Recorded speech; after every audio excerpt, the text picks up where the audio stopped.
আসসালামু আলাইকুম ভাই লোক। মালয়েশিয়া শ্রমবাজারের একটি কুইক আপডেট নিয়ে চলে আসলাম, আপনাদের সামনে এসে হাজির হয়ে গেলাম। মূলত মালয়েশিয়াতে কিন্তু এখন আর বাংলাদেশ থেকে কর্মী নিয়ে যাবে না।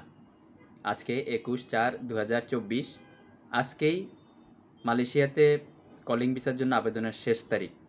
আজকের পরের থেকে আর কোনো কলিং ভিসার জন্য আবেদন করা হবে না। যারা মেডিকেল করেছেন তারা আজকে পর্যন্ত ধরে নিতে পারেন আপনাদের মালয়েশিয়ার স্বপ্ন শেষ। তবে ভবিষ্যতে যারা পাসপোর্ট জমা দিবেন তারা ভেবেচিন্তে জমা দিবেন। আর মালয়েশিয়াতে কিন্তু কলিং ভিসা বন্ধ হইলেও লোকগুলা কিন্তু যে চলমান প্রক্রিয়া, যাদের ই ভিসা হয়েছে, যাদের আপনার ই ভিসা হয়েছে তারা তাদের ফ্লাইট যাবে, যাদের কলিং ভিসা হয়েছে তাদের ই ভিসা হবে।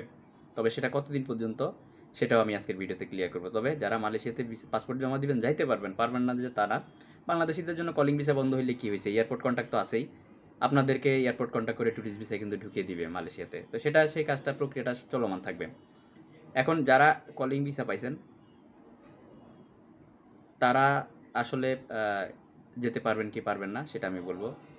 কলিং ভিসাটা যারা পাইছেন তাদের জন্য ই ভিসার জন্য কিন্তু আগে বাংলাদেশ থেকে 100টা সিন্ডিকেট আবেদন করতে, এখন তারা পারতেছেন। এখন মালয়েশিয়াতে গিয়ে নিয়োগ করতে আবেদন করতে হয়। সেই জন্য কলিং ভিসার জন্য আবেদনের শেষ তারিখ হচ্ছে আগামী মাসের, অর্থাৎ 17 তারিখ পর্যন্ত, 17/5/2023 পর্যন্ত। এর ভিতরে যদি কারো ই ভিসা না আসে তাহলে বুঝে নেবেন যে কলিং আসার পরে যাদের ই ভিসা আসে না আসবে না। আর অবশ্যই আপনার মে মাসের 31 তারিখের মধ্যে কিন্তু সব লোক আপনার ঢুকাই ফেলতে হবে। তো এই হচ্ছে যে আপডেট। আমি আবারও নতুন কোনো আপডেট আসছে মালয়েশিয়া শ্রমবাজার নিয়ে আপনাদেরকে দিয়ে দিব। সাথে সাথে প্রবাস এবং প্রবাসী রিলেটেড নিত্য নতুন তথ্য এবং আপডেট পেতে আমার সাথে যুক্ত থাকার জন্য আমার চ্যানেলটি সাবস্ক্রাইব করুন। ধন্যবাদ। আসসালামু আলাইকুম রহমতুল্লাহ বরকাত।